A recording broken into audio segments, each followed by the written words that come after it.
जानतु बृहस्पति चलन केउं राशि पई शुभ और केउं राशि पई अशुभ होइथाय। तेबे जदि एभली वीडियो सबुबेले देखिबाकु चाहुचंती चैनल को सब्सक्राइब कर दियंतु एवं पाखरे आसुथिबा घंटी आइकन को दबी दियंतु। देवतांक गुरु एवं मार्गदर्शक हेउचंती बृहस्पति।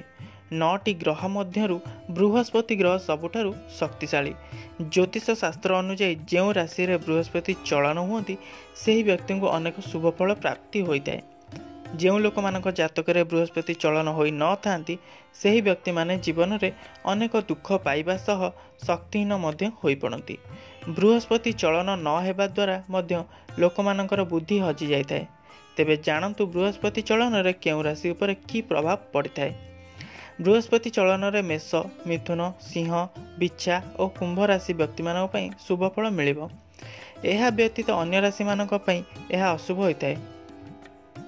केउं राशि पई बृहस्पति चलन शुभ एवं अशुभ।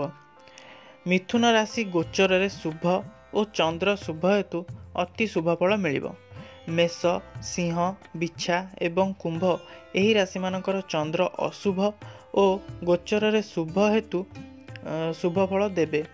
कर्कट, कन्या, धनु, मकर और मीन राशि मानक गोचर रे अशुभ एवं चंद्र शुभ हेतु समफल मिलिबो।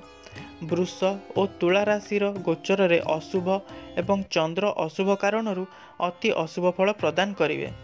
बृहस्पति चलन अशुभ हेले कौन करिवे। जातक रे बृहस्पतिंकर अशुभ गोचर फलहानि हेले एही समय रे आपण गुड़, खंड हलदी, हलदिया धान, हलदिया लुगा, पद्मरागमणि एवं समुद्र लवण एही मध्यरु किछि द्रव्य और दक्षिणा सह भक्ति रे ब्राह्मण को प्रदान करंतु। एपरि करिबा द्वारा शुभ फल प्राप्ति होइताय।